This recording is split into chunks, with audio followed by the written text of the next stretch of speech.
And we're back with Truth Unrestricted, the podcast that is chronicling the long and slow process of how we're eventually going to get where we end up. If that makes any sense to anyone, have at it. So, continuing with our minimalist approach, have no theme music. We're getting right into it. Before I start, if anyone has any questions, comments, complaints, concerns about anything we go over on this podcast, you want to tell us how we got it wrong, how you like that we got it right, anything like that, you send that email to truthunrestricted@gmail.com. And I'm here today again with all these election updates with our U.S. correspondent, David Bloomberg, man on the scene. I've never had such an official title before. Really? Oh, well, there you Yeah. go. Yeah. Podcasting title, official U.S. correspondent, man on the scene. I'm told he's directly in the middle of the Midwest, which makes him in the middle of the entire U.S., right? That's right.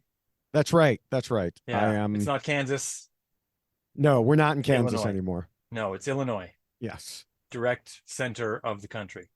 Yes. Illinois, where I can look at people who are wearing Trump gear and say, ha, your vote doesn't matter. Ha ha. Well, we'll find out. So, a lot to go over today. We don't have there's a DNC coming up soon. But we didn't want to wait for that because there's just too much to go over.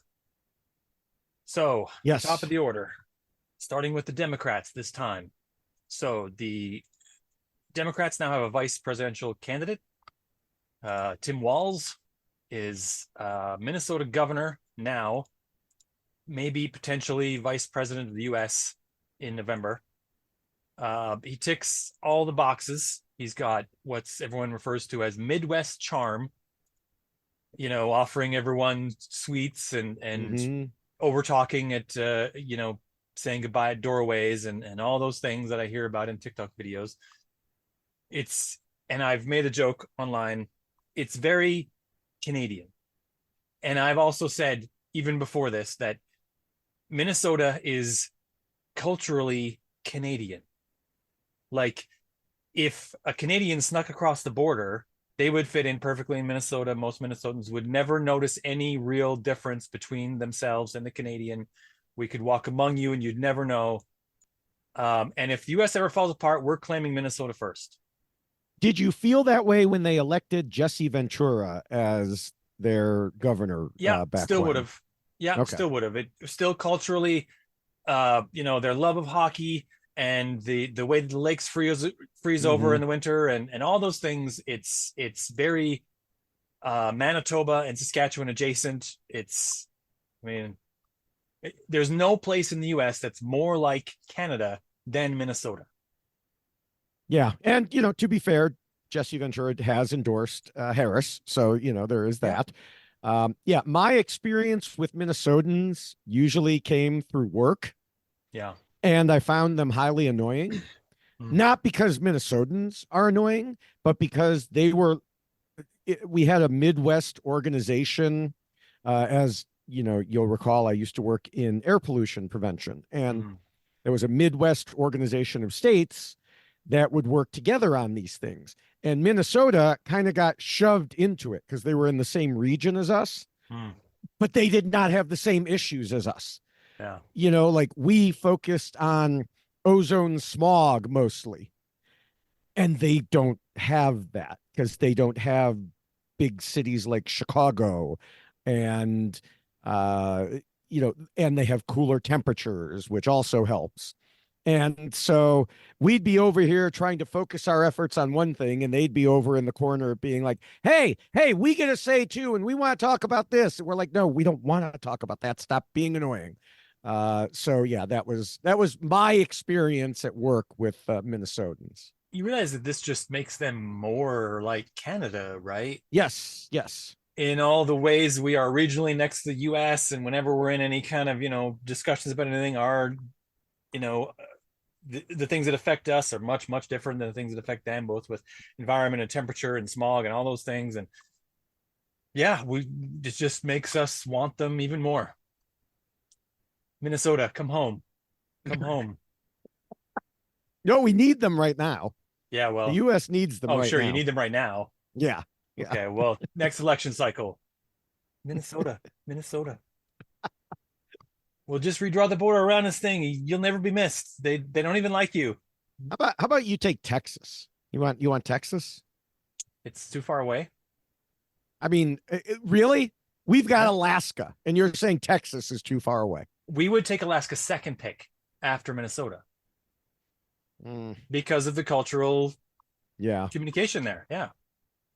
I was always surprised that it wasn't that. I think the British just messed that up. I think the Russians were just angry at the British probably, and they said, "No, screw you. We're going to sell this for pennies on the dollar to this brand new country that's going to be not important." Likely what the Russians were thinking back when they sold Alaska. Yeah. But anyway, we're way off topic here, David. I was just going to say, how did we get here? Wow. Yeah. Okay. People are like, we tuned we're in for barely an election started and we're already update. derailed. Yeah. Okay. Yeah. Reminiscing about the states that Canada will eventually rule over. In the great Canadian Empire.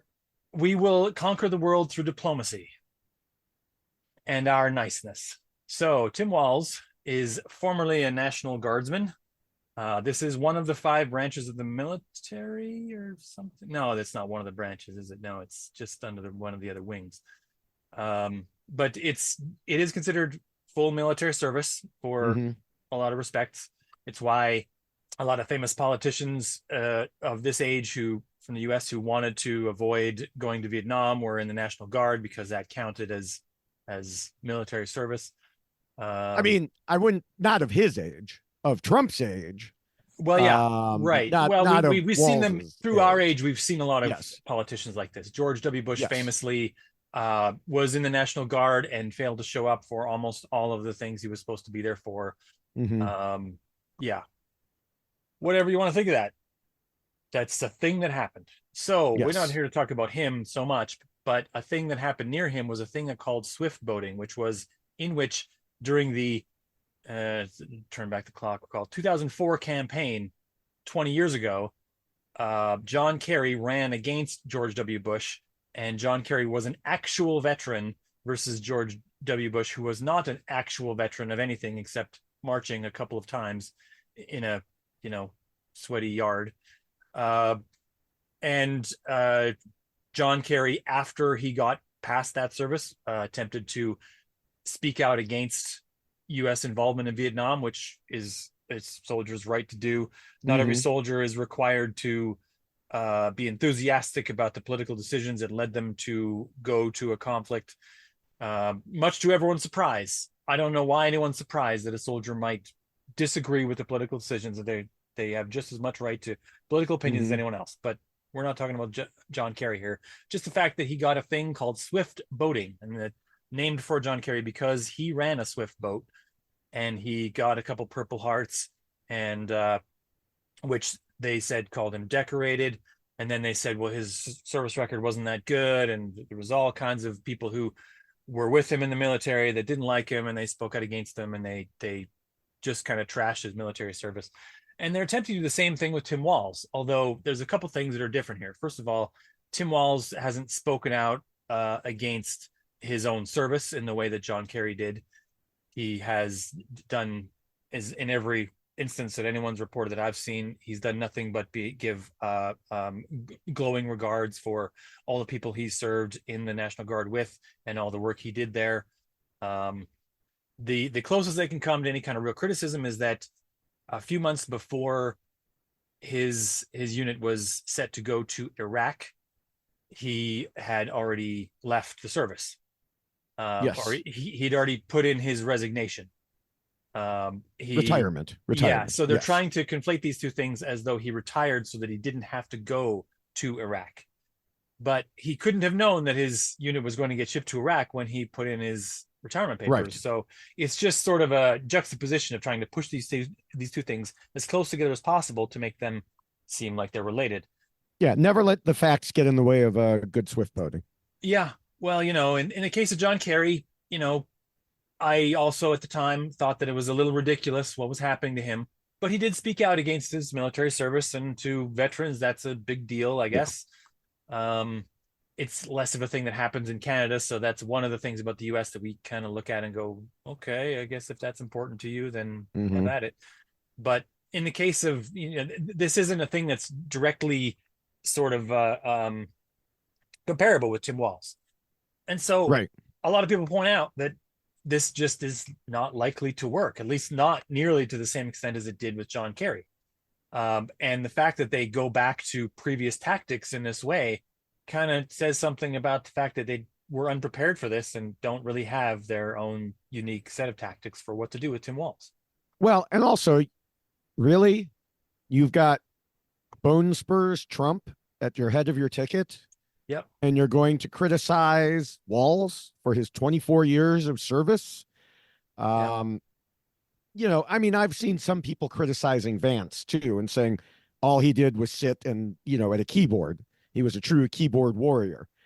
He was in the military. But he was in the military, whatever. That was the Marines, right? Like even the journalists division in the Marines that he was in needed to do all the physical stuff to qualify for all the stuff in case they needed to go to combat. Yeah, I don't know well enough. Yeah, I feel certain that the Marines wouldn't scrimp on that just for that. I mean, they're pretty serious about this thing of who gets to be called a Marine, and you don't get to be called a Marine unless you did all the same things. That's really part of the package, right? Yeah. So whether you like him or not, he did those things. That's right. Yeah, but you've got Trump at the head of the ticket. Yeah. Also saying Tim Walz doesn't matter. Yeah. By the way, or Tim Walz, JD Vance doesn't matter. Being the guy that didn't serve, went to the National Guard, and then didn't even serve in the National Guard because of bone spurs or whatever.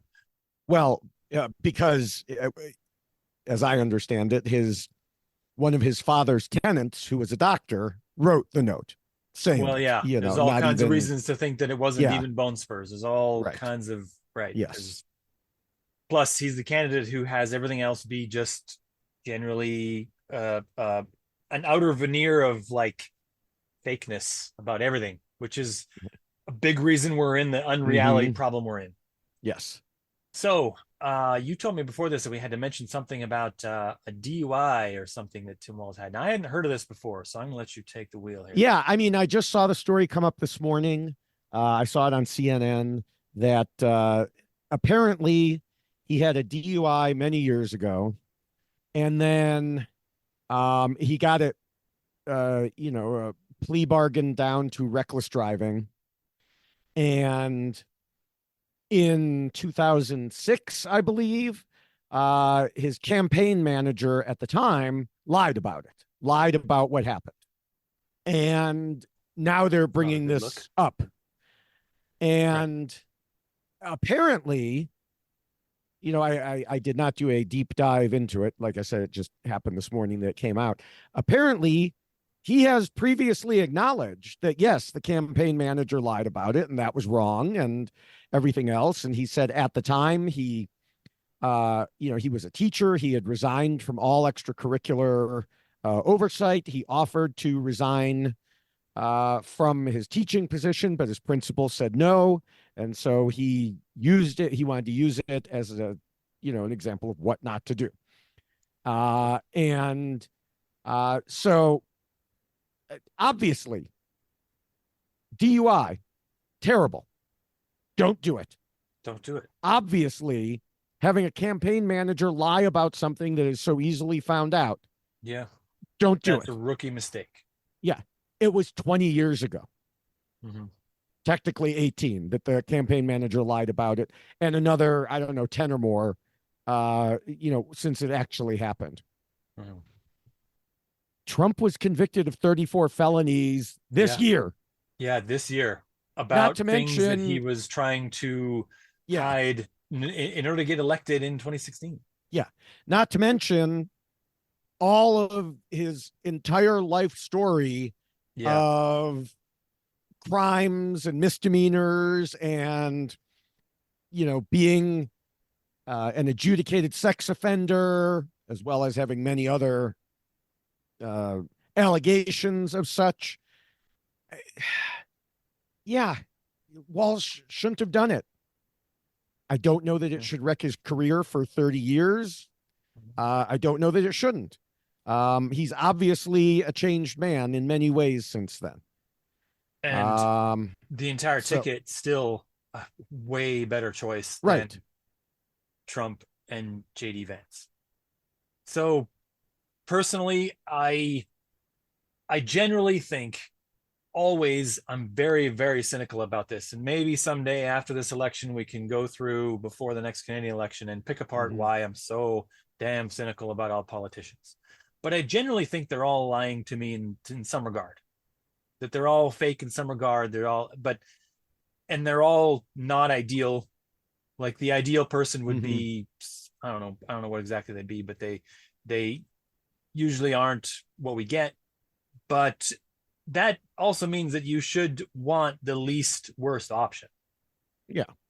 And the least worst option here should be pretty obvious, I think, even still. Yeah. You know, you want to tell me that a politician campaign manager lied during a campaign. Look at my shocked face. I'm just, oh, wow. What was the lie exactly? That matters. Yeah. Yeah. You know, not every lie is the exact same. Right. And in the same way that media distortions are not all exact same, because media that reports a story and maybe leaves a couple little bits out is not the same as media that, you know, as I point out in places like Russia, for example, media that tries to say doodle doodle doodle doodle magical sounds. You know, those bombs didn't drop in the town next door to you. That town didn't burn to the ground. That town's actually never existed. It's, you know, like the level of distortion happening is often compared and conflated as though the sorts of lies told in Russia are equivalent to the sorts of lies told in Western society. And it's just not the same. It's just not the same. Even Fox News doesn't go to the full level of unreality that you'll find in places like China and Russia, where they'll just say, you know, I just saw a video yesterday of a Chinese official being asked by Mehdi Hassan where specific individuals that were part of the Russian, or part of the Chinese administration went. They just disappeared. This person disappeared. This person disappeared. Where are they? And the Chinese guy is just like, you'll never see them again. And it's like, that's not comforting, you know, but that's not happening here. It's not happening here. So, you know, although these things are often conflated as though they're equal, but yeah. If Fox News thought they could get away with it, they would. Well, Tucker Carlson did his level best with January 6th. Yes. Really. And, but the side-by-side videos of the edited footage versus the actual footage really did a lot to skewer the view that what he was trying to show there of not but that big a deal. But if it had been up to him, he would have just shown it was a tourist visit. We don't know what they're talking about. In those same conversations, he would regularly tell people, you can't trust any other source. You can only trust us. And if you only trusted him, you would think that January 6th was just a tourist outing. Yeah. They got shown around the building and then escorted out. And they left willingly. Right. So, anyway, we're talking about the election right now. Yes. So, Harris and Walz are the ticket for the Democrats. They're doing rallies. These rallies are packed, like jammed to the rafters. People are trying to spin a narrative that they're not as packed as they really are. So I'm seeing pictures from rallies where, you know, they'll take a picture of part of the crowd, you know, in the hour or so before the event starts. And someone will claim it wasn't really full. And then someone else posts the actual picture of this is when they were actually talking, and shows like a video showing the sound of the talking and everything else and the cheering. And they're full in the same stands. It's like, okay, well, people are trying to puncture this and show a different reality than the one that's really there. And that's really what I like to talk about here. I mean, another thing that's come up should be a familiar refrain from people on the right. They didn't use the phrase though, but the phrase that they want to use is fake news, but that's kind of played out now, right? But they are claiming that the crowds at these events are completely generated by AI. And how we get past the ability for AI to generate fake images is going to get more difficult in the future. Yeah. I don't want to spend a lot of time on it here, except to mention that people should start thinking about how we do that. What do we do for that? How we're going to get past this? How we show that any images that we ever see online are real in any respect? Because AI is only going to get better at this. So what are your thoughts, David? I mean, it's, I don't know that I have many more thoughts other than, of course, Elon Musk was even, doing his usual thing of quote tweeting people who said that with his like interesting if true. Yeah, trying to boost this idea. Yeah, Right. While it violated, like he did this with a fake, an actual fake Harris AI generated, mhm. um, thing about Harris, Yeah, and which violated the rules of his own platform because it wasn't labeled as AI generated. yeah, Um, yeah. Well, and rules are for thee and yeah, not for me, according to him, right? right. Yeah, And then, just Trump got on board and said this, but then someone must have said something to Trump from his own group, because when a reporter challenged him on it, he changed his tune to, "Oh well, I don't know, yeah, I'm seeing this and I'm seeing that, and I wasn't there," and so he's kind of trying to do the old two-step, that we've yeah. discussed before of, well, I'm not going to say it is or it isn't. So let his And believers go with one thing, and that is a thing Trump does, but it's also a thing that a lot of politicians do. The yeah, sudden not being sure, and I'll get back to you, and move on to a different thing. What about this instead? Or I mean, this is a sort of a um, like a political rhetorical device that's often used to dodge questions. It's hmm not new to Trump, but it is a frustrating part of anyone that really wants to know what a person really thinks of these things or what's really going on. But let's move on to polls. I want to talk about polls a little bit specifically because people are attempting to reinterpret the nature of polls to service their own biases and beliefs. So yes, while Biden was in the race against Trump and Biden was trailing Trump by still the margin of error, but a few percentage points across the board in national polls, mind you, not looking at individual states, but in national polls, there was a lot of Democrats who were saying that polls don't really matter. The only poll that really matters is election day, and hmm that cope is standard when you're behind. And then now that they've swapped and Harris is a candidate and Harris is currently climbing in the polls, I don't know how much we want to discuss as to exactly why. There is more energy in her campaign. She just had the DNC. She appears to be at least getting the DNC bump that Trump did not get with the RNC. Or no, sorry, she mind hasn't you, had the she DNA. hadn't had the DNC. It feels like it has because of all the rallies that they've been having and the fact they usually wait till Right. the DNC to have the VP pick. But hmm she's having all these rallies. She's picked a VP, which is kind of the big deal of the Yeah. convention, and she's climbing in the polls and she's leading Trump by around the same margin as Biden was trailing Trump by before the swap happened. And so now the same people who used to say that the only poll that matters is election day are pointing to those same polls and saying, look at all the polls. The polls are so good. I really Yes. like all these polls. And now it's the Trump people who are saying the only poll that matters is election day. And this is a factor that's not great for our reality. If you feel like you can pick and choose whether or not you like polls at all or whether or not you trust polls at hmm all, then like just pick a lane. Like don't have this shift over time. If you think that polls can be shifty, then just say that and then also don't believe them when they're showing your candidate, your chosen candidate to be ahead. Like Yeah, exactly. I mean, polls are difficult. We know that. yeah. Okay. It's hard to do a poll, but most of the organizations that do them try to be scientific. I say most because, like, Rasmussen has gone totally off the edge into MAGA territory and are completely unreliable at this point. And there are some like that, but they used to, at least in theory, be reliable.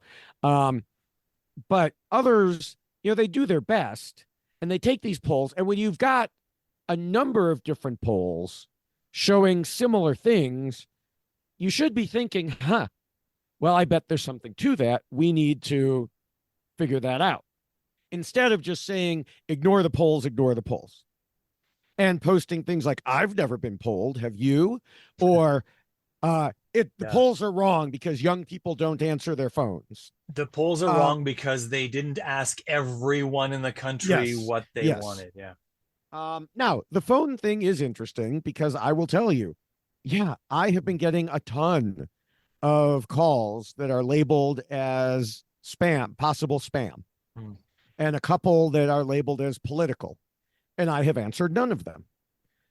Are any of those polls? Probably some of those are polls. I don't know. But okay, so yes, they're eliminating one person who or all the people like me who have anti-spam apps on their phones. I don't know how they get around that. I really don't. But they're doing, most of them are doing their best. And yes, the annoying part is that some of the people who I know were saying, ignore the polls, are now tweeting things like, it's funny how the polls are only fake when they're behind. Now, that could be an evergreen quote, an evergreen tweet from someone who is on either side. Yeah. The language is the same on both sides in this case. In this case, it is from a, liberal Democrat poster who I follow. But there are others who, took the exact attitude like you said, who, no, polls don't matter until suddenly polls do matter. Yeah. The take that I liked the best was an account called Angry Staffer. And because he posted and said, look, the polls are saying what they're saying. That doesn't mean we've won. It's months away. Yeah. Keep pushing. Hillary was ahead in the polls too. Yeah. I remember very clearly in 2016, at one point talking to a coworker, friend of mine, and Nate Silver, who has also himself gone off the deep end. Nate Silver had percentage chances for the Cubs winning the World Series and Trump winning the presidency at the same. And it was about, I don't remember, let's call it 25%. I think it may have been even less than that. Yeah. And then the Cubs won the World Series. Yeah. And I was like, well, obviously, you can't have two low percentage chance things happening in the same thing, or at least I was trying to tell myself that. Yeah. Because those two things aren't correlated. Right. Exactly. It's like flipping a coin twice. Yep. They're not mathematically, they're independent events. Right. And so whatever the percentages are, and right now they're crowing because, the current, I think there are betting, bookies that have it, and Nate Silver himself, himself, and the markets have definitely shifted towards, a Harris win. Yeah, but sense. It's not anywhere near what it was in 2016, and Trump came back from that. It's not a sure thing in either direction. Right. Yeah, it's this thing still has several months to go. Yeah. I don't know what to tell people on that, but really, if you're going to not trust polls, just don't trust them all the time. Be consistent. Right. That's all I really ask. Yeah. I don't really trust them all that much. I give some credence, but with a wider margin of error than they give themselves. And that's what I give it. It's an indication. It's not everything. So moving on to another thing that's dear to both of our hearts here. So it was almost 4 weeks ago that Biden dropped out of the race. And in the weeks before Biden dropped out of the race, there was a lot of talk as to whether Biden should or shouldn't drop out of the race. We had an episode of this podcast where we discussed it. We had Yes, we reasons did. for the reasons why we thought it should go a certain way or shouldn't. We generally said that they should stick with Biden, mostly because we feared how badly it could get screwed up by division in the Democratic Hmm. Party that has a long history of not just lining up behind a candidate. And I'm glad to say that we were wrong about that. And And yeah, and to yeah, reiterate, we were wrong because Biden yeah, and Harris saw it coming, and they did it to yeah. avoid that exact They situation. they must have, yeah, there must have had some system in place here, Yeah. and there must have been some people behind the scenes lining people up in advance, Hmm. because it's telling that only the wild outsiders were sort of putting up their hand to run as the Democratic candidate, and not like some of the prominent insiders who more likely would have if it had been an open primary. But and as I say, I'm glad we were wrong about that. That they showed that much unity and just got behind Yes. Harris as a candidate. That's great. However, I think we are in some cases still seeing some people who are, still sort of in a divided mindset. So this is what I'm talking about: is that even now, almost 4 weeks after Biden has dropped out, I'm still seeing people on Twitter who are saying things like, "We'll remember all you people who said Biden should drop out," or "We'll remember all you people who said Biden shouldn't drop out." And Hmm. again, this is two different sides, and the language is nearly identical between them. And this is like a passive aggressive division among people on the left, and they're temporarily setting aside what they feel about this issue until their quote unquote common enemy is defeated, is more or less the impression that's given here. And this Yes. is not good. This is not good at all. Revenge in politics is never useful. You have a history in talking about Survivor. How Hmm. often does taking revenge in Survivor work out for the person that want to take revenge? it, Not I don't very. have nearly the experience that it Yeah. watching as you do, but in my experience watching it, almost never Right. does holding a grudge after a person's voted out ever work out for the person that held the grudge. Yeah. And same in regular politics.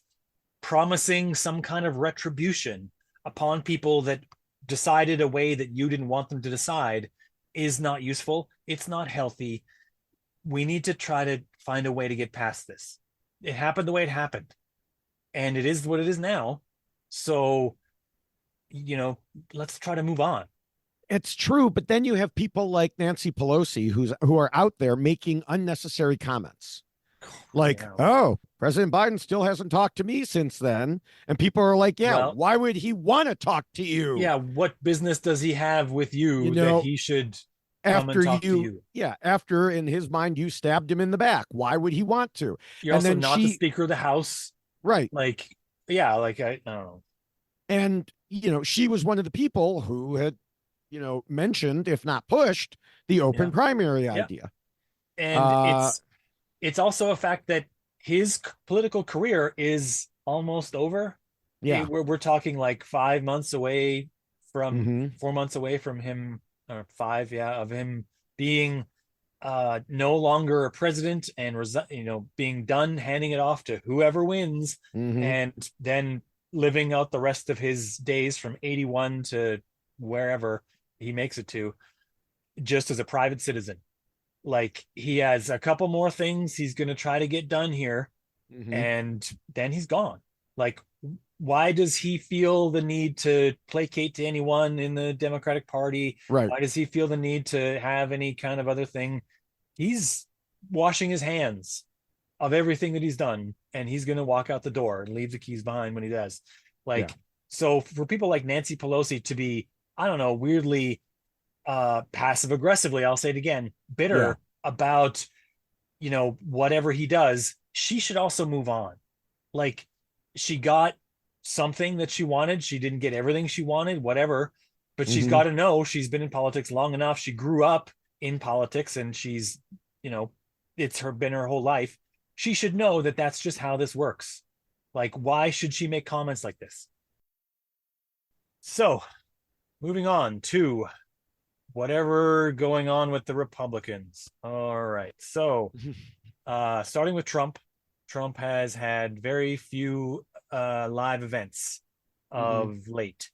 He's had a couple of rallies since doing the RNC, but not that many. Certainly much, much fewer than he was doing before the RNC. And it's been noted by many, many people as to what's going on. And as always with the internet, when you have a big question and no answers, all you get is speculation. And people latch onto the speculation all the time. It's definitely this. It has to be this. And it's like, it doesn't have to be that. And hopefully you can be skeptical enough to realize that you might think it is, but also realize that it might also not be. And so try to work that into, like your level of confidence about what you think it might be. But here are some of the things that they speculate about. And these things aren't outside the realm of possibility. There's a possibility that he has some form of PTSD from being shot at. It nicked his ear. It wasn't nearly as big a gaping wound as some people made it out to be, but I personally believe it did nick his ear, and it stung. Yes. It wasn't a lot of pain, but he had to know that he turned his head just before, and that saved his life, and it was just random chance. And to try to face that for a guy who, as other people have pointed out in some of the spaces, this is a guy who's very, very likely never been punched in the nose. And to think about that, it puts a lot of things in perspective. For every man in the world who's about my age, I don't know anyone, very few of them, who've never been punched in the nose at some point in their life. Because things happen. You're in a bar, you're at a party, whatever, things happen. You get punched in the nose. And this guy very likely has never had that experience, has never had a person violently, threaten him to that extent. And this is a much greater extent than getting punched in the nose. So it's possible that he's contemplating all sorts of things about mortality and, its closeness, and the fact that he's 78 years old. That's maybe even the whole story. We don't know. Right. Well, if I had to put my vote in, I would say no. I do not think that he contemplates such things, because I do not think his brain works that way. I don't think he contemplates, period. I think he's not a deep thinker. Let's face it. Well, no, but the things that affect him personally are front of mind. True. If it had been another person shot at and another person's ear was nicked, he would have given it no extra thought except for how it could be used for himself politically. I think the fact that it was his own ear that was hit with a bullet and his own head that just barely got moved out of the path of that bullet just before it happened, for a severe narcissist like himself, I think he is the only important entity in his world. Yeah. And that entity nearly ceased to exist. I think personally, I'm no psychologist. I've tried to ask some psychologists, but they are too busy to respond to me. But to me, that makes sense, that he's very, very attached to his own existence only. And the fact that that existence could stop starts to be a thing that he thinks about. But I want to move on to some of the other possibilities here, because another strong possibility in my mind is that it's an energy thing. He's 78 years old. Keeping this pace up has got to be exhausting. It would be exhausting for me or you, and we're much younger. 78, I can't even imagine. I mean, he was 70 years old when he was going against Hillary and he was doing all those rallies. I was still impressed by the number of rallies he did. And, he's 78 now. It's a lot easier when you have good old Dr. Ronnie helping you out there. Well, whatever help he got, it's still impressive, I think. I don't know if I would have the energy to do that at 70. I don't know. Maybe, but I'm not sure. But at 78, it's even less likely, right? And the fact that he runs out of steam. And a thing we've mentioned on this podcast before when we're doing these election updates is that he is being actively indicted at some level in like 4 jurisdictions. There are 5 different sets of criminal indictments. And he has multiple, what's the name for it when you get sued? It's not criminal. Lawsuits. It's multiple lawsuits going on against him in multiple areas, some from which he has already lost and some which are ongoing and moving forward. That alone trying to keep up with all of those and stave off all those wolves must be exhausting. It wouldn't surprise me at all if this was energy related or PTSD or both. Like they're not mutually exclusive. But at any rate, he seems to have moved himself to more online interviews, things in closed spaces with limited people, no live crowds, that sort of thing. Um, it, Eh, most notably, there's been two. One with a TikTok influencer named Aiden Ross. This guy is a real. I don't know how to describe him without being impolite. Let's just put it that way. He's a known fan of a lot of distasteful people, including like Andrew Tate, who, by the way, there's a video of him interviewing Andrew Tate when Andrew Tate got up to use the washroom or get a drink or whatever he did. This guy got down and sniffed the chair that Andrew Tate was sitting in. I don't know why. I'm sure there's some other context, but I don't know the context that would explain this to make him look normal. So take that for whatever you want. I saw the video myself. It's what the man did. He's like 23 years old. He knows almost nothing about the world. Even when he tries to talk about it, he gets all the words wrong because he doesn't even know what they are. I think he probably has like a thing that prevents him from reading very well, like dyslexia or something, mm-hmm. which shouldn't be held against him, except that if you don't know anything about these things, your opinion shouldn't be taken seriously. And that's just how it is. Yeah. Get it read to you in an audiobook then. I don't care. Listen to podcasts on the topic, whatever you got to do. And the other notable one happened just a couple nights ago. Elon Musk interviewed Donald Trump on Twitter.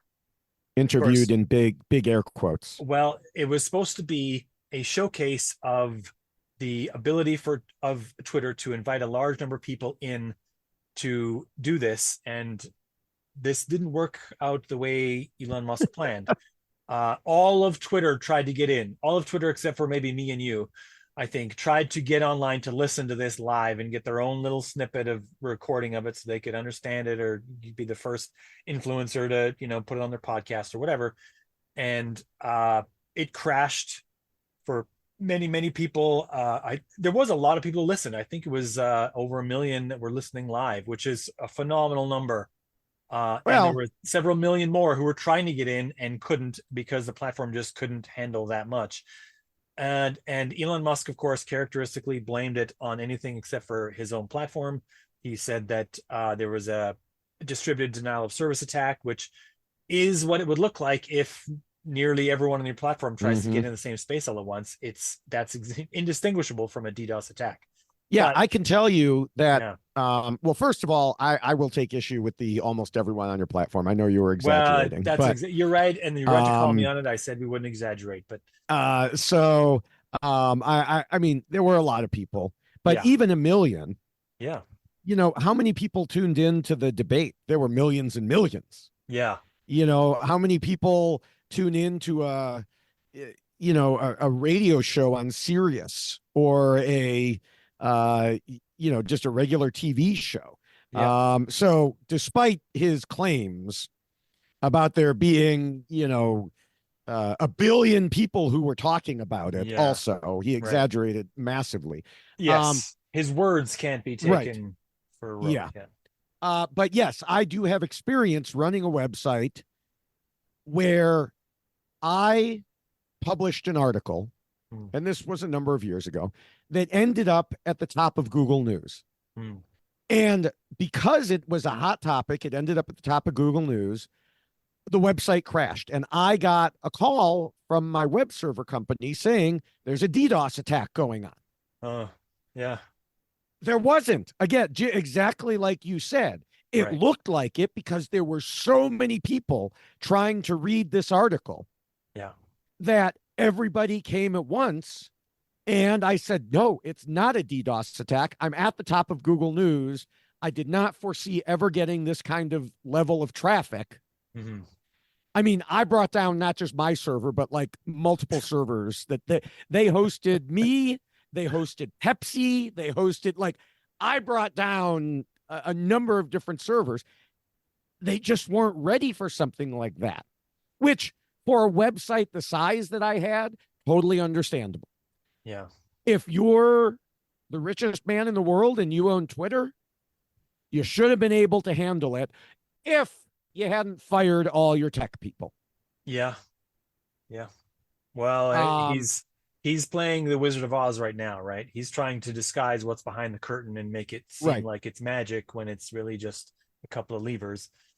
And I mean, it's also hilarious for Elon Musk to complain about this as a DDoS. He should be going the other way and saying, look at all the people that want to listen to this and want to do this. But he doesn't want to. His problem is that he wants to pretend like the platform can handle that much traffic all at once in one Right. single Twitter space. And he can't do that while also bragging about all the people that couldn't get in. Um, yeah, it's so, yeah, he's stuck dealing with his own limitations, Mm-hmm. the technological limitations of his platform and his unwillingness to admit them. Yeah. Which I mean, we're seeing a person who's diving into unreality when he does that. It's amazing. I want to thank the people who dig up his old tweets because as recently as 2018, Yeah, he was talking about how like Tesla is very pro LGBTQ plus, no, and anyone who doesn't like that can shove off and buy a different car. And he talked about how important it is to fight against climate change and all these other things.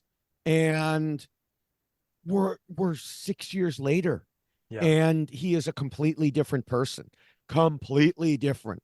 He has gone so deep into the MAGA, practically QAnon rabbit hole yeah, that, I mean, it is truly, truly amazing that you have a man whose other one of his other jobs, is the head of an electric vehicle company, mhm. says, we don't need to worry about climate change that much.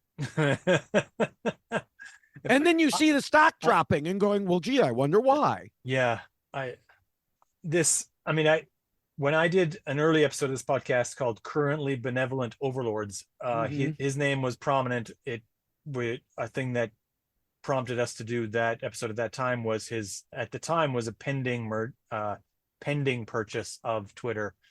And I did that episode with Jeff, and Jeff made the point that he doesn't like Elon, thinks he's terrible, all that stuff. And I Mm-hmm. said, well, I don't think it should matter if you like him or you don't. You should be wary of this regardless of which side you think he's on. Like, even if you cheer the things he's doing, this shouldn't be something that should be good for Right. anyone other than Elon Musk. Even if he's good and righteous and pure, all that power concentrated in one spot is going to get handed off to someone else. And that person is now going to be the person whose conscience you have to appeal to Yes. in order for it to be good. And so no one should have that much power. No one at all. This is the reason why we should limit the power of very powerful people. And anyone who has a project of not limiting it is a person that I try to question Yeah. in every regard. Yeah. Really, that's limiting the power of the very powerful should be a project we're all behind. Yeah. And when we're not, I don't know where we're going. Right. Right.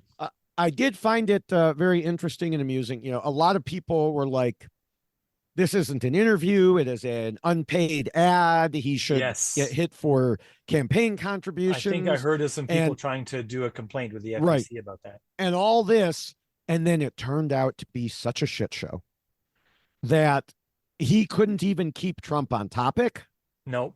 He, it, Well, Trump just gave his usual lies, Elon except Musk it is was not a professional interviewer, and he right. also doesn't really have much natural charisma. No, Like, why no. why did he think this was gonna well, he probably thought he was going to be good at it Well, because he thought he's going to be good at everything. But exactly. He has a yeah, very, an extremely high opinion of himself. yes. But he also, then you had the whole Trump issue of that he was slurring all his words, Mm. which he later blamed on technology. I'm sorry, technology does not make you sound like that unless you're speaking through like a slur filter. Yeah. Um, so was he Which would be tired? Elon Musk screwing with him, right? Right, Because right. yeah, Was he tired? Was he on he medication. yeah, on medication? Was it dentures slipping, as some have suggested, which he would never admit because that would show age. Yeah. And who knows what it was, but he just kept doing that. And instead, what you had was a situation so similar to everything that goes on Twitter, which is the Trump lovers proclaimed it a massive success. The Yeah. Elon lovers proclaimed it a massive success. I think that Venn diagram is pretty much a circle. Pretty And close. the you know, Trump dislikers said what we're saying now. It was a huge failure. And what really matters is that 5 or 10% in the middle. Mm. They're going to decide this whole election, Yep. and they're the ones that matter. And the question is, did they even pay attention to it? Are they even on Twitter? No, Let me they're just not. say, are they on political Twitter? Definitely not. Um, They're on cat meme Twitter, which, by the way, yeah. is amazing. I have Okay. a couple of cat Yes. accounts that I followed. They are awesome. And a dog account, it's the best. It's so good. If anyone doesn't like regular Twitter and just wants the cat stuff, come to me. Mhm. I'll tell you where the good stuff is. You can just follow those accounts. You can just go on there a couple times a day, get all your cat videos in. It's awesome. um, and so, yeah, I don't know that it accomplished anything either way. Yeah. But you talked about the other things Trump is doing, and maybe you were about to get to this. He's also doing these quote unquote press conferences. And because he announces them as press conferences, it seems like the media feels they need to cover them. But he And doesn't give out anything new with them. I think right, he tries to use them as rally moments, but right. the He press he's doesn't say much about them when they happen. They're just, and they ask him a few questions. They don't push back. yeah, right. But meanwhile, you've got Harrison Walz doing these sold out arenas, and Yeah. the press is barely covering those because they aren't calling them press conferences. Yeah. And I think it's an issue with the way things are labeled and also the way the media reacts to things. Yeah. The media, they still see Trump as giving them more engagement, more eyeballs. He's going to say more crazy things, right? Yeah. And that's going to be a better story than boring Tim Walz, making another couch joke. Well, Uh, no, because he made a couch joke, and oh, that's at what's his name, the moderator from the first debate. Jake Tapper. Yeah. Yeah, Jay. Oh, that set him off. It's like, screw you, Jake Tapper. And someone could take that out of context and play it all over because I already Yeah. said it on Twitter. Really? Really? You're going to get Unclipping that as the upset? thing. That's awesome. Yeah. You, Jake Tapper. Yeah. I mean, he made one comment that was a joke. And you're going to worry about that, but you're not going to worry about all the fire Yeah. hose of lies that The Trump told in Project his debate. 2029 that they're trying to say isn't a thing, but they're Yeah. absolutely making a thing. I mean, Yeah. they're hiring 2025. right Yeah. now a huge number of people. We see Right. videos of training people to do all the things in Project 2025 because they need an army of very little people in administrative places all throughout all the states in order to enact all the things they want to do in Project 2025. It's a whole thing. I should link to people. I don't have time to go through Project 25, but there are other podcasts that are doing it. I should link to some of those. I think Conspirituality's coverage on that is the most in-depth if you have time for it. And I think there's a couple others that are less in-depth, but still very good. Yeah, it's not great. As an administrative thing under which you might want to live, I wouldn't want to live under it, and I don't want the US to do it because we'll have to accept a huge number of refugees. We're going to have to plant more vegetables. Feeding all those extra mouths is going to be tough. That's an age-old Canadian joke, by the way, that if Yes. there was ever a war between Canada and US, we would have to concede because we would never be able to feed all the prisoners we take. Um, I, I mean, yeah, it just, that bugged me. And then just as of today, CNN, I saw a CNN article that talked about the Elon Musk Trump conversation. And I'm reading through it. And I'm like, oh, this is actually a pretty good article. hmm. And then it said something like, it complained about, rightfully so, but it complained about Trump telling 20 flat out lies that Musk never pushed back on. No, probably agreed with him. Yeah. But this was CNN Yeah, I know. complaining that in an interview or in a conversation, people Just just 2 months the ago, host, they hosted the debate yeah, between Trump and Biden, in which they just let Trump say anything he wanted and never push yes, back on any of the things he said. yeah. Yeah, So I really, between what Jake Tapper said and everything else, I think some of these media people are really getting high on their own supply. They are seeing how they can mold what's happening, and they're getting too big for their britches. And you know, they need to go back to reporting the news, yeah. be journalistic. Report what happened, try to put it in Yeah. context, let other people come to their own conclusions. Really. Don't try to skew the context to push one way or the other. Like at some point, maybe we'll get that again. I don't know. But for now, I think we just need to not have Trump. Yes. So, next topic in the effort to not have Trump is a new thing that I'm pushing. And I think, as far as I can tell, I'm one of the only people that's mentioning this very loudly. I haven't mentioned it very loudly till today, but we, I want to put a pin in the idea that we might have a TikTok problem, David. My only TikTok problem is I just post too many videos there. Well, you have your own TikTok problem then. But if you have ever been in conversation with anyone or listened to a conversation between people who are trying to be influencers on TikTok, and you've ever heard them describe anyone who's sort of very, very popular, they do it with a sort of a reverence, and it's not anything to do with the content of the people that are more popular. It's always directly and only related to how popular they are, what level of engagement they have. And that is the single most important property to the people who are trying to be influencers on TikTok, is how many eyeballs you get on your individual video and how many people are following you, and what the potential to have people look at your video is.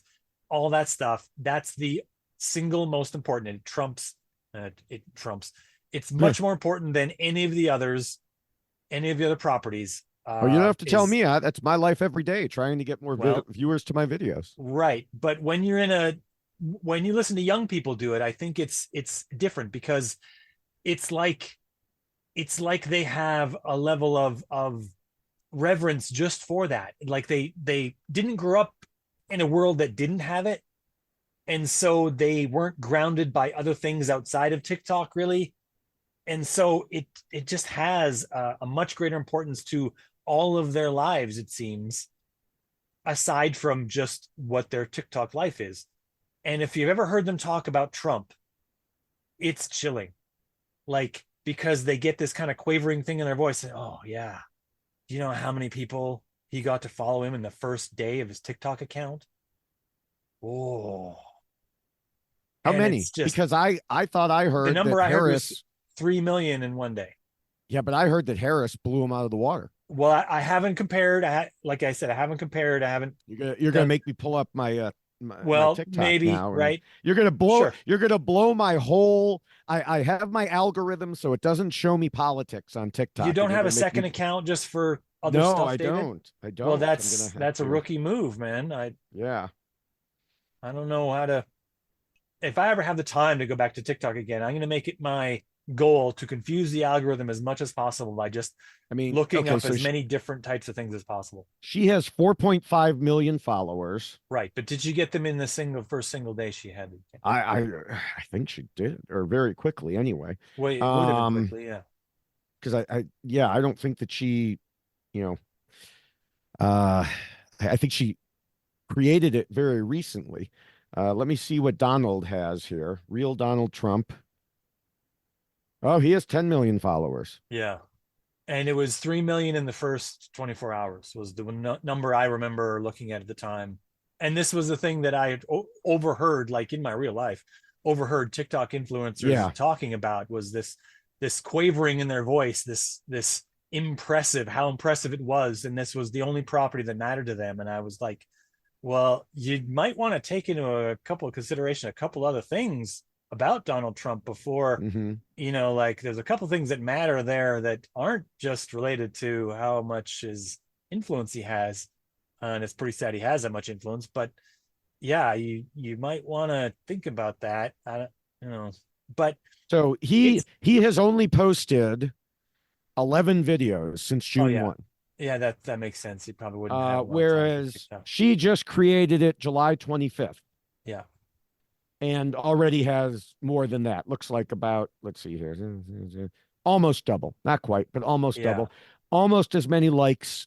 He has like 33 million. She has 27 million likes. Her team would likely be much more in tune with all of the Yes. things, and he is much less likely to delegate those things to anyone else and just do them Mhm. himself.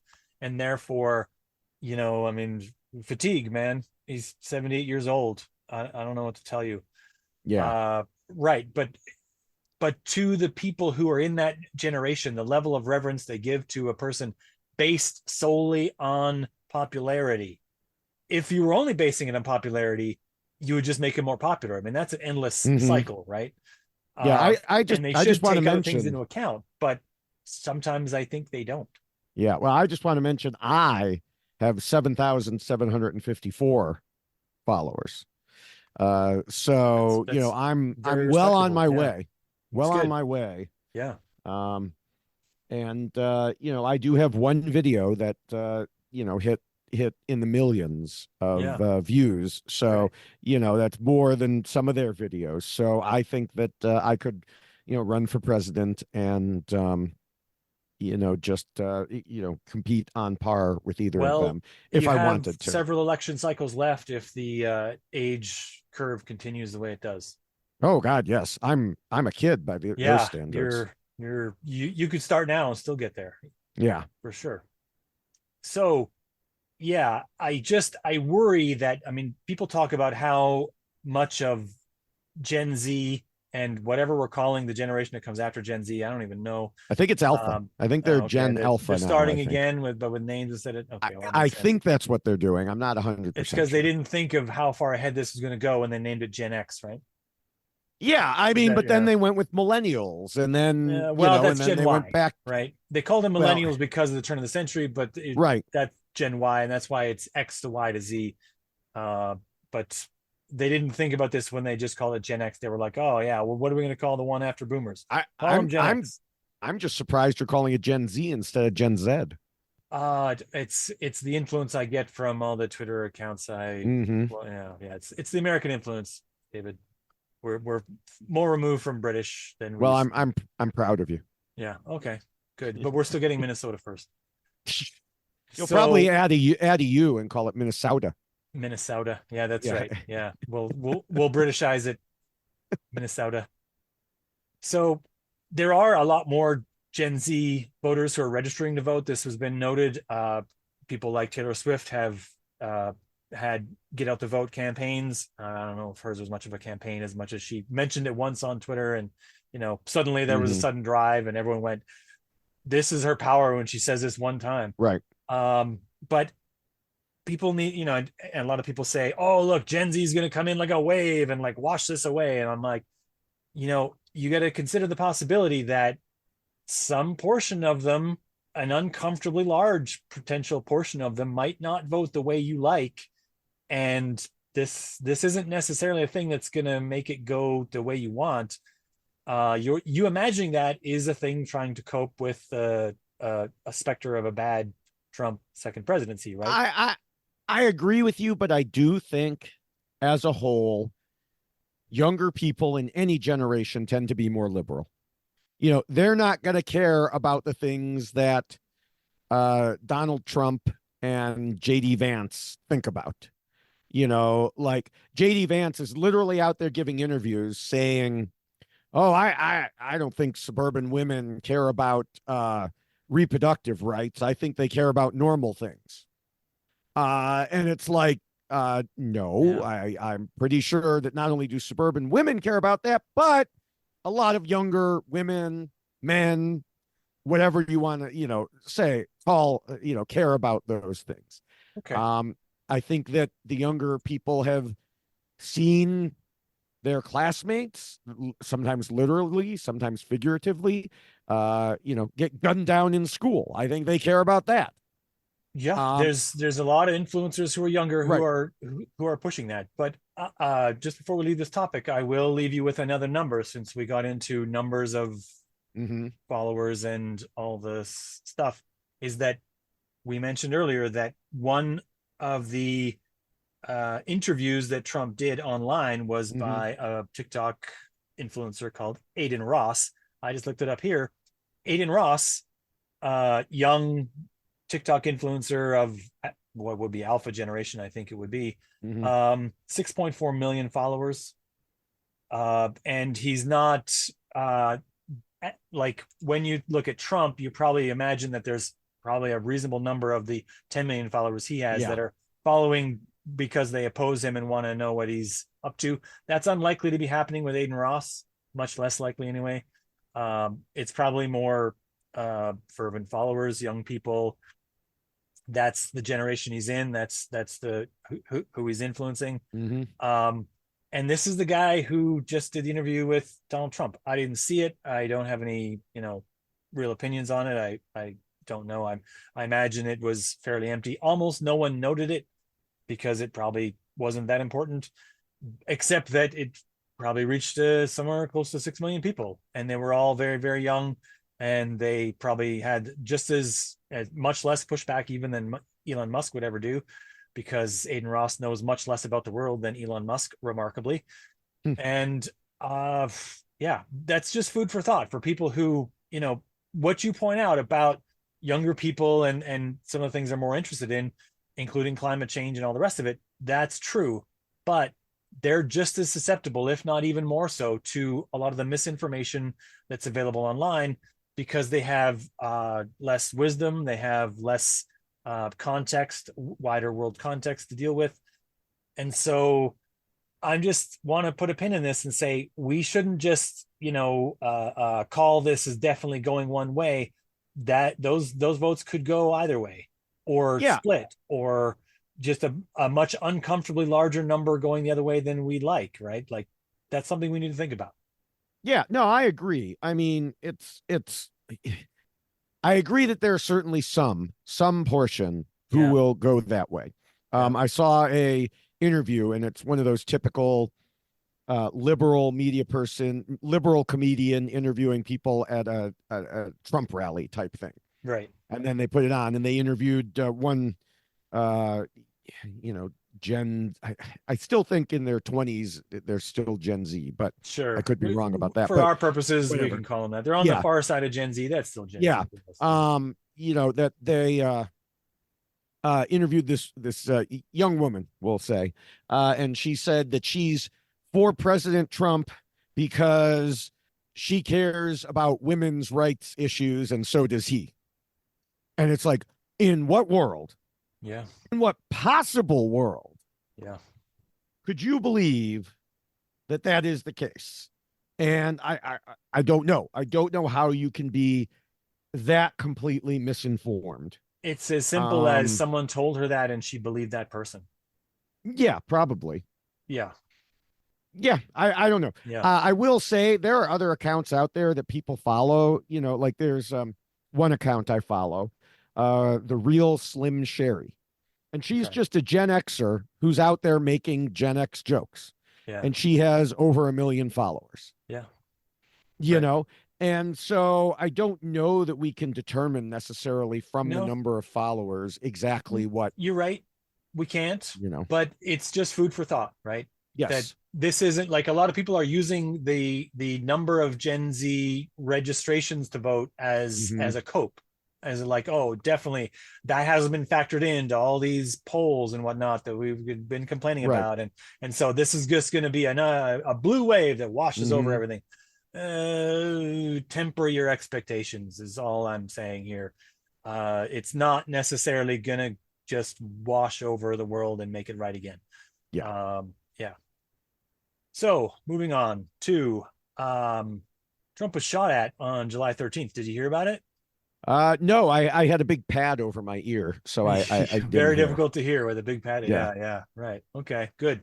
Like the way you pivot there. That was excellent. So there are a lot of conspiracy beliefs that have continued to be pushed from a lot of spaces, right leaning and left leaning, and people who are considering themselves to be Hmm. neither, about this event. It's not great. We're going to do a deep dive on this. Yes. You and me, maybe you and me and someone else. We'll see how that goes, how that comes together. But we're going to do a deeper dive on this, and we're not just going to go through. Like, I do want to hit a lot of the facts, but I also want to point out while we do it how people have interpreted those facts and where they've gone wrong in their thinking Hmm. that has led to that. And that's a much more important thing to me to go through, right? How you Right. get the thing wrong is, and understanding that is how you get the next one right. So yeah, like we just want to put a pin in this. We're not going to Yeah. spend a lot of time on it here because we're going to do a deeper dive. But Yeah. note, we have noticed there's been a lot of left leaning accounts, especially, that makes us very, very sad about people who think that this thing is fake somehow. Yeah. And this is what really bugs me is I do not follow any of these accounts Mm, except for one, maybe, who's just someone who retweets a lot.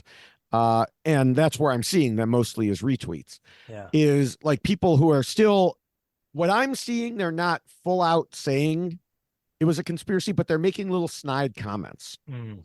Like, oh, Like, sure.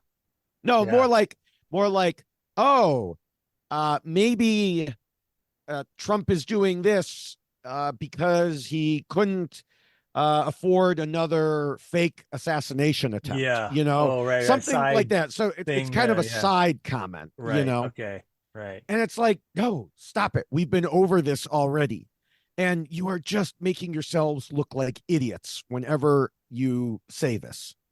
And it just pisses me off. Yeah. You're the Alec Joneses of the world now. Stop it.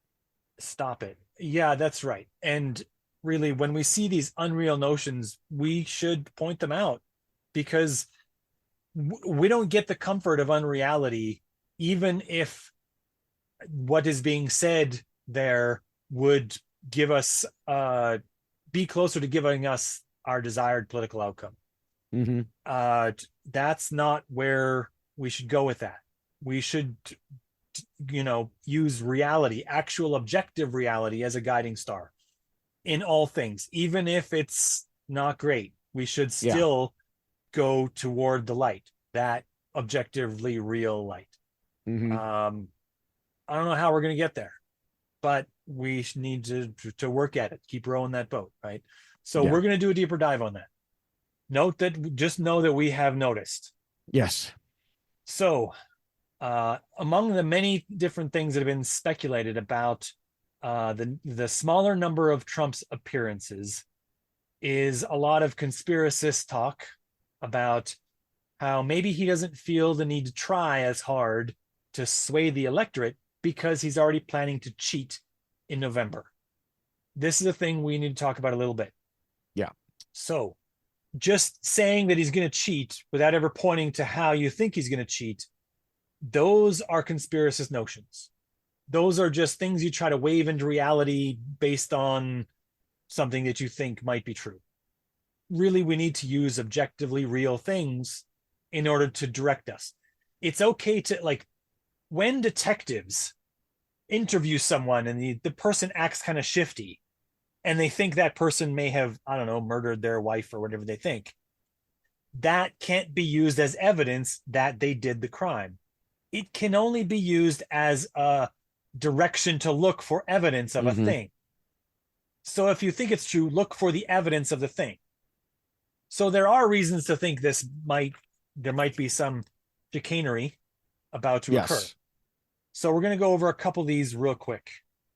At a Trump rally on August 3rd in Atlanta, Georgia, Donald Trump mentioned by name two people who were recently put on the state election board for Georgia, who have themselves been noted as people who believe that the 2020 election was fixed for Biden. And they have used that set of thoughts to try to push things on the Georgia state election board decisions to try to do whatever they think they need to do to, in their mind, make the playing field level, but in the minds of a lot of other people is to tip the board towards Trump's side. So one thing specifically that they have done recently is they have given the ability for county election boards to directly second guess results and stall the certification of results. So on its face, this doesn't seem all that bad, except that it does set up for a lot of bad outcomes that we can easily predict. Yes. So first of all, on what basis are they going to second guess results? Like that alone is a big question.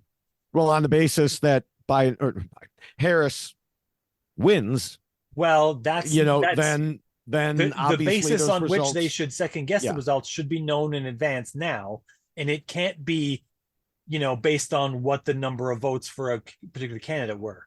Oh, pish posh! They don't need to tell us now. Stuck on all the details here. Yeah, I know. So another thing, like, even if they're not going to just throw their county back to recount endlessly till they get the result they want, systematically remove Harris votes till they get the Trump vote they want, or whatever they think they're going to do. Even if they're not going to do that, they can still stall the certification for potentially very long time, because all the counties have to report in before the state can certify. And if the state isn't certifying any votes in the interim between when the vote happens on November 5th, when the polls close at the end of the day on November 5th, and when the thing finally gets certified, which in this scenario, it's unknown how long it will be. It already, like, in actuality, it already takes a week or two to certify the results. But they more or less know how it's going to turn out, because most states aren't squeakingly close. But in some cases, news agencies, people on TV make predictions about who's going to, which way it's going to go. And sometimes they get those predictions wrong. And then some people say, I went to bed with Trump being ahead and I woke up with Biden being ahead in 2020. And that's definitely a sign that it was fixed, which is not true. It just means that the guy on TV told you the wrong thing. Hold him responsible, not the people counting the votes responsible. I mean, it goes back to their stop the count. Stop the count in some places and count all the votes in others. And, stop the ones where Biden's ahead and continue counting where Biden's behind. And you're right. So it's vice versa, but yes. Right. It's selective based on who they want. And that's not the way elections are supposed to go. But just having a great delay in certification can lead to all kinds of other things, especially when you have a candidate who has a known history of not being encumbered by the need to adhere to objective reality, and can just claim things are going one way or the other based on whatever would work for him at the time.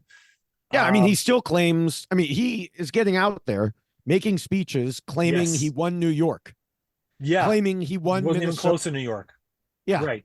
I mean, he just says these things because he could say them, and if anyone calls him on them, which they usually don't bother, but if they do, he's just like, the level of lie is normalized now, which is also terrible. But then he just says, well, we actually won, they cheated. Right. they cheated. They win by cheating, which is how he's going to win now, by cheating. Right. Uh, which I don't know how much effect this is going to have, but here's one thing I know for sure is that more votes for Harris makes it more difficult to cheat in favor of Trump. Exactly. I want to say that again for anyone in the back. If you're in a state, like you said, Trump votes don't matter in Illinois, maybe, I don't know. But if you're in a state like, I don't know, Texas, that has been going red forever on the presidential level, making your vote closer will still matter. Yes. Going out, declaring that you don't need to that day because you had a difficult day at work and you blah blah blah and you're tired, and your mom would also need a ride if she's going to vote and she's older or whatever.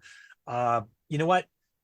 Just still go, still vote, even in places like Texas that are all deep red states.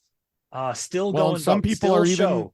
some people are suggesting Texas can be flipped. I don't know if I Well, believe them, but I don't know maybe it either. can. And there's only one way to find out.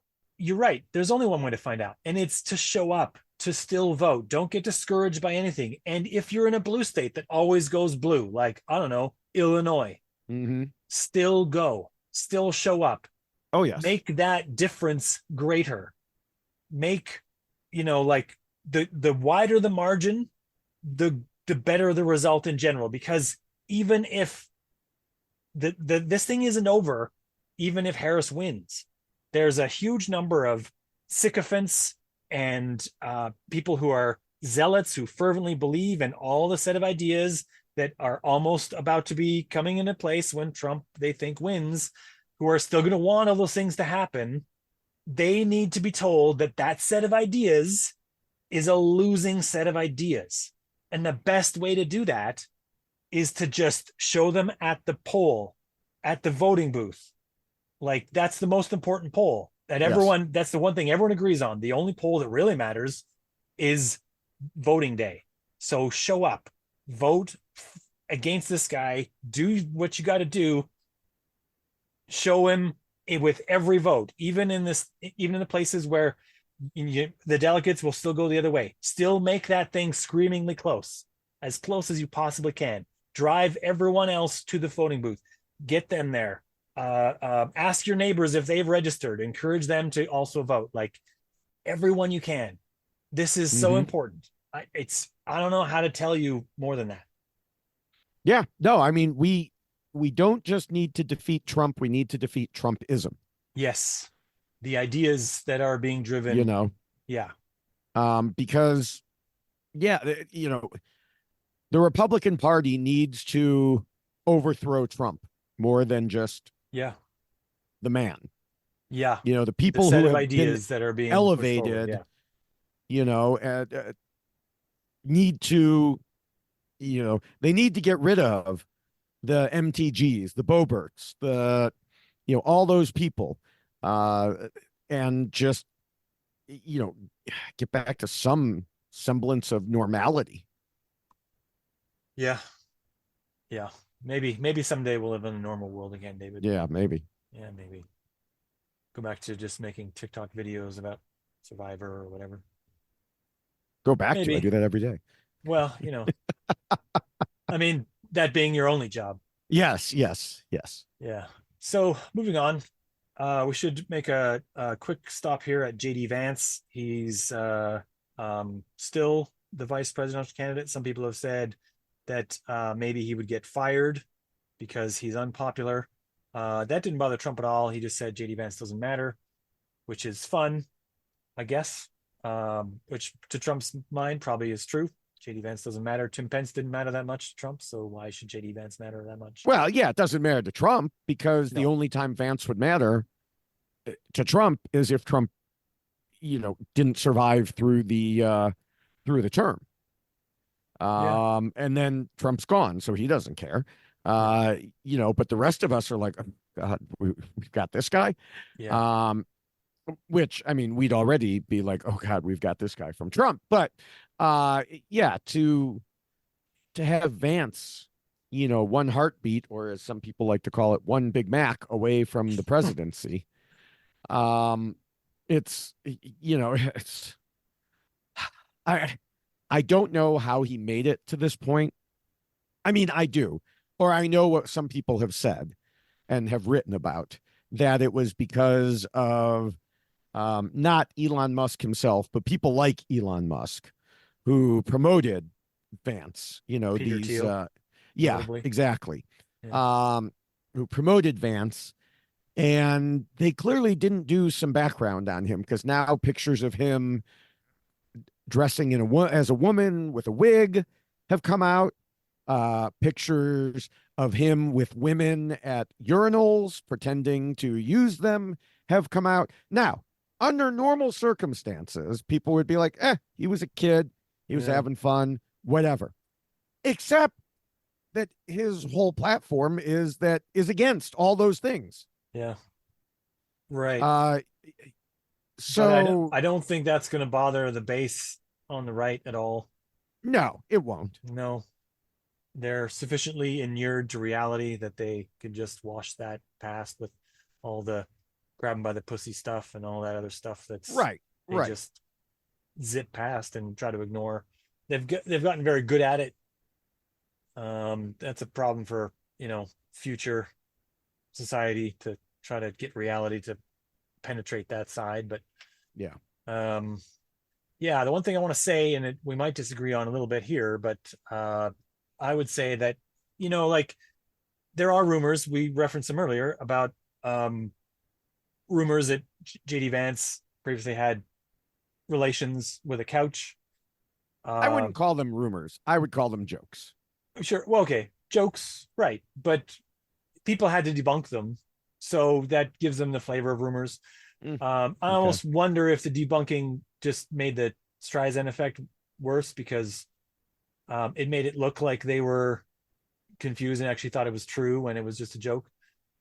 So whatever we make of that, but I think that giving more steam to these, other than a passing joke, um, if this lasts too much longer, in other words, I think this is damaging myself.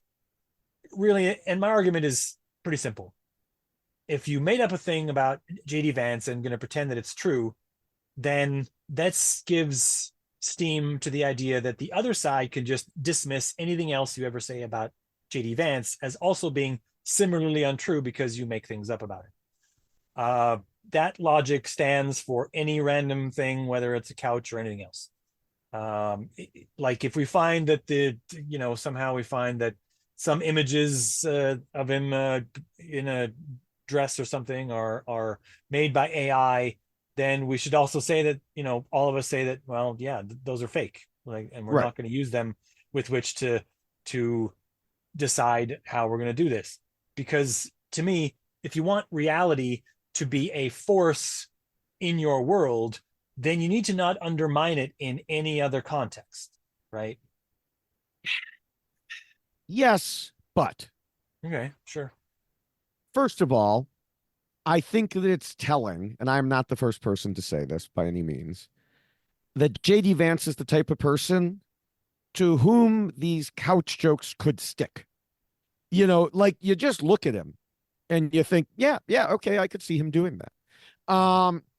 Sure, And hmm, I guess, but yeah, this leads to judging by bias. Like, what if a person was racist and they looked at hmm, Kamala and they said that's the kind of person who does something that we think racially and stereotypically black people do, and therefore this. I mean, that's essentially the same I wouldn't logical say it's the line. same, because one, this is based on JD Vance specifically, his Okay, him as personality a or person lack and not thereof. a Yeah, subsection of the population. yeah, Okay, yeah. all You right, wouldn't say every white guy with a beard does this. But you might say JD Vance. But the other thing is, no matter what people say about Vance and Trump, they dismiss it anyway. So sure, they're going to keep dismissing. I don't think the couch thing has anything to do with it. If nothing else, it pissed off Jake Tapper. So there is always a plus side. yeah, Yeah. yeah. Okay. So we're not going to do a full recap of all of Trump's many legal troubles, as we have done in most of these other election updates. Most of them have had nothing of note, except for one, which is the one that has had a verdict. This is the hush money case, the hush money trial. Quick recap: Trump paid money to Stormy Daniels and a few others to silence them about affairs that might damage his electoral chances in 2016. He was convicted on 34 felony counts in New York. His sentencing has already been delayed once already, from early July to September 18th.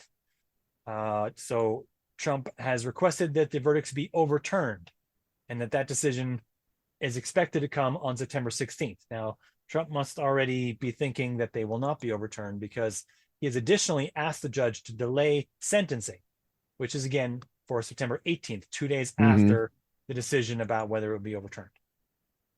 So the grounds upon which he has asked the judge to delay sentencing is that he says that sentencing now would amount to election interference. So I have a little thing to say about this. There is sort of an exaggeration game that occurs in our online rhetoric and in our political rhetoric, where we take words and we conflate them to mean other things that are more serious. I plan to have a full episode about just this concept eventually, but in this case, the word affect is being exaggerated to mean interfere. So not everything that can affect the election should be seen as interfering with the election. For example, if the wind comes by and blows Trump's wig off of his head, makes him look bad, is that election interference? If bad traffic in a city prevents Trump from showing up at a rally on time, is that election interference? Okay, I need to stop you about the wig thing. Sure, yeah. Because you said we should not say things about the couch. I don't think Trump has a wig. I think he just has really bad hair. Okay. If the wind makes his hair look bad. Yes, which it has on many occasions. Then is that election interference? If a news outlet publishes a story about an Egyptian intelligence service withdrawing $10 million in US dollars in cash just before the end of the 2016 election, and that in that same time frame, Trump decided to put $10 million of his own money into his campaign, and that maybe this is the same money, if they produce this story, should that be considered election interference? It could certainly affect the election, but should it be seen to interfere with the election? I mean, these are real things. Yeah, from Trump's perspective, everything is election interference. Everything that works against him is interpreted as election interference. Everything that works for him is just fine. Well, that's how Trump works. Yeah. So, yes, of course they're going to make this case, this claim. I think Judge Merchan should tell him to screw off, and, just go away and stop that. And I believe that's what will happen in, kinder words. And I also have to say, having listened to some other podcasts, I don't think prison is a likely outcome. I don't think it is either. I think fines and probation are likely outcomes. Right. And, I think that people are going to be pissed off at the judge for that. But, he has to. Being pissed off about that is based on their bias, that they want Trump to be in jail. Right. And some would argue, if you are guilty of 34 felony counts, including interference with an election, you should go to jail. Yeah.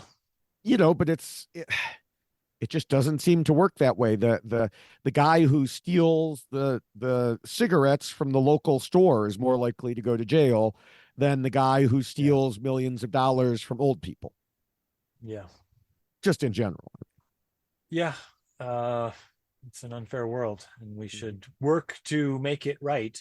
But we need to, I think the systemic problems need to be solved systemically, not individually. That would make them endless. Yeah, I don't know what Judge Merchan is going to do. whether he's going to accept that he doesn't want the heat of putting out a sentence before the election is completed or not. But that's the argument they're making. I personally don't think that he should delay sentencing, because it's his job to move the court along, to move the cases off the desk, and not to do so just to move the cases off the desk, but to not delay them, right? Not let them sit for too long. I mean, other people in his court wouldn't have the privilege of saying, well, I'm a special person, so you should treat me special. Right. And so Trump shouldn't either. I mean, if you want the law to have this meaning where everyone is subject to it, which a large number of people who are fans of Trump don't want the law to apply to him, they need to think about that a little harder, but they don't. He should just get sentenced because he was convicted. Unless you're going to unless you really think that there's other problems with whatever happened, but the verdict is there. Right. I don't know what to tell you. Yeah. I mean, maybe it'll get appealed, but I'm sure it will. Most people who get convicted with felonies get to file their appeal from prison. They don't get to wait to go to prison until they file the appeal. That's not something that most people get to do. So why should Trump get to do it? Right. Right. Get sentenced, because that's on the docket. Yeah. So that's all of the meaningful stuff. Maybe just a quick note to RFK Jr., who's definitely listening to this podcast, that the only note I have about RFK Jr. in this campaign is that he's not a serious candidate. That's it. That's all there is. Yeah. I have one more note. I would say we have debated for a while who he hurts the most. Yeah. I think I'm coming down on the side that he hurts Trump the most. Maybe. Because, I mean, we discussed last time, I think, that Trump actually had a conversation with him about dropping out, and throwing his support. He did. RFK Jr. made the same offer to Harris's campaign and hasn't gotten a response. Yeah, I saw that this morning. Yeah. Which I think either she should continue not to respond, or they should send him a picture of, a middle finger. A bear holding up a middle finger. Yes. Most effective. But it is interesting because I think, this is one that I just saw the headline, I have to admit. In New York, I saw that a court ruled against him for getting on the ballot. So I don't know if that's the final word, if he's going to get on the ballot in New York. Yeah, he apparently there was some problems with the address that he claimed. He claimed to have an address in New York State, but it turned out that he was actually living in LA or California at least. And this means that he was lying on his applications for things in New York. And the whole thing, I don't know why he felt the need to lie about it. He doesn't need to live in New York in order to be on the ballot in New York, because the other candidates also don't live in New York. Right. So why, and they're on the ballot. So this just seems to be some level of incompetence, really. And I don't think we should expect anything more from RFK Jr. And I think he's becoming less of a factor all the time. I noted that he could swing to one side or the other when it was Biden at 44, Trump at 46, and RFK Jr. at about 8%, and then there's a 2% for the two other marginal candidates and maybe some undecided or whatever, which almost no one seems to be undecided in any of the polls these days, because that's enough of a percentage to put either of the main candidates over 50. Right. And even a portion of that could sway the election one way or the other, because it not the case that he would back a candidate and all 9 of his percent would go one way. But his percentage has dropped since then, and the other candidates have sort of picked up from what I can tell, the majority of that from the polls, as much as you can trust them. And so this already puts him at less of a factor, less of an ability. If his numbers had increased from 9 to any number, any increase at all, Mm-hmm. I mean, even at 9, my alarm bells were kind of tingling. Yeah. Like, this is, if Biden were 54 and RFK Jr. were 9 and Trump were whatever that Yeah. comes out to 30 something percent, then I would say have at her. Like, there's no problem with this Right. guy. Have him do whatever he wants. He'll, drop bears off in the park and frame a cyclist for it and whatever he's going to do.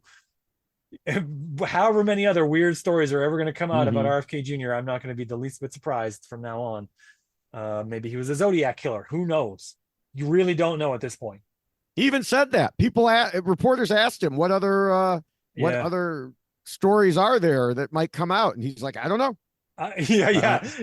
That's not a comforting answer. Yeah, Like, yeah, the answer should be, that's the only crazy thing I've ever done. I right, promise. yeah. I I don't mean, know means that, yeah, there's definitely things to find out. Like, oh yeah. God, okay, well, I mean, it's yeah, almost like his numbers dropping are almost like the more people find out about him, the less they want to vote for him. yes, Um, yes, yes, I mean, I do think there's also people saying, "Oh, emphasizing we have to vote for, the one of the primary two candidates." I overheard at a pickleball game a guy whose entire wardrobe consists of anti-Joe Biden t-shirts was talking to someone and saying, these people who say we can vote for one of the third parties, they just don't understand it. It's you got to vote for one or the other. And I'm like, wow, we found the one thing that we agree on. yeah, And I did not approach him, but yeah, it's he's becoming less of a factor. But then with the way Trump has sunk in the face of Harris's popularity, you have people like Rogan saying, I support the candidate of our, candidacy of RFK Jr., to the point that he had to come out later and say, I'm not saying I endorse him. I'm just saying I support his ideas. yeah, yeah, yeah. And you Which have, is also just makes Joe Rogan not a serious commentator on politics. well, no, but That's as a number of popular liberal Twitter accounts were saying, yes, I support Joe Rogan in this. Sure. I want Joe Rogan to get out there and say, everybody should vote for RFK Jr. because right. it means the conspiracy nuts that were going to vote for Trump, if they listen to him, they will waste their votes. So good. Yes, listen to Joe Rogan on this point and this point only. I think it's Nick Fuentes, the white supremacist. Yeah. Even he has said, I don't know if we can support Trump because he's going to make us look bad when he loses. Nick Fuentes has called not Trump into question, but the value of the people working on Trump's campaign. He, from all of his rhetoric recently, would appear to appreciate a shakeup, as Trump did several times in 2016. Well, I believe there was one today. I think it may be going on right now as we're recording this, from what I've seen. But I mean, Trump had 4 separate campaign managers through the 2016 campaign, and fired a bunch of other people as well. And while he was president, fired a lot of people and replaced them with a lot of other people. And yeah, chief of staff replaced a couple different times, like, head of the NSA or the Secretary of State was replaced a couple times. I mean, there was just repeatedly, I don't know if anyone who was a major person there made it all the way through. No, I don't think so. Yeah, and I don't think that's the least bit exaggerating. I'm fairly certain each one of them was replaced at least once. Yeah. Right. And when I say I think it's happening now, I mean, I haven't, checked Twitter in the 2 hours that we've been talking here. It's a sort of thing that might happen. I saw rumors of it, and then I thought just before we got on, I saw something that's saying it was happening. But of course, that could have been a parody. That could have, So if by the time this podcast comes out, it hasn't happened yet, sorry. Right. But I have seen stuff about it. But the interesting thing about all this is I've seen people pointing out that, over the last 8+ years, it's always people blaming Trump's staff. Yeah. Oh, Trump's staff did this wrong. Trump's staff did that wrong. They didn't adequately prepare him. They didn't glue his dentures in so he didn't slur. They didn't, Yeah. and his staff keeps turning over and turning over, and they never want to blame the one consistent through line. Yeah. It's always reinterpreted so that Trump is Right. still a good guy, Yeah. which is the nature of their unreality. It has one thing that they need to be real at all costs, and that's I mean that's the QAnon narrative right there. Right. It's the central point of everything in QAnon is that everything in the world needs to be reinterpreted such that Trump is doing the right thing and is working for you and is a really good guy and is winning ultimately. Yeah. Yeah. So, but I encourage more. I mean, more of these people to pull, their support from Trump. They don't want to be associated with a loser. Joe Rogan keep talking about RFK. Yeah. Well, Nikki Haley has now come back, and she's still kissing the ring, but maybe she's kissing it a little more lightly. Um, yeah. So it's Missed her just moment in the sun by not sticking to her guns, right? yes, yeah, yeah. Yeah. Um, Poor Nikki Haley. It would have been good to have two ladies of with South Asian genetic heritage to be facing off against each other in the U.S. election. Wouldn't that have been something? It would have, except there are a lot of the MAGA people who can't stand the fact that Vance is married to Well, one such person, well, let alone actually having one as a presidential candidate. Perish the thought. well. That's when we'd have to take the Taylor Swift advice, right? Shake it off, right? Mm. Haters gonna hate. So So what are you gonna do? I'm not gonna sing it. I'm not gonna sing it. It's no, not a don't do thing. it. I'm You don't not want gonna to. do You that. don't want to get the podcast in No, trouble it's by not. violating Nope. any copyrights or anything. No. So I think that's it. That's all there is. It was just an hour and a half, 2 hours worth of stuff to talk about. So Yes, as usual, I think it's funny that when yeah, we'll do a quick we update. were talking and you were like, "Hey, when do you want to record?" I'm like, "Well, there's a few things to talk about for the election stuff." You're like, "Oh yeah, we could do a quick election update, Yeah, yeah, just a quick one. Yeah. quick one." Mm-hmm. Okay. So closing out, where can people find you, David? Well, as I mentioned, I am on TikTok and trying to build my following to that. I'm trying to get to 10 million. Yeah, let's Uh, get him up to I, Aiden Ross's number, 6 million. yeah, I That'd be am good. not quite there yet. But I am on TikTok and YouTube and Instagram as at David Bloomberg TV. I do not do any political talking there. It is all reality TV. So if you're looking for a place to follow me for political related stuff, science related, reality related, not reality TV related, I do a lot more of that on Twitter, Blue Sky, and Threads, mostly Twitter. I am at David Bloomberg there.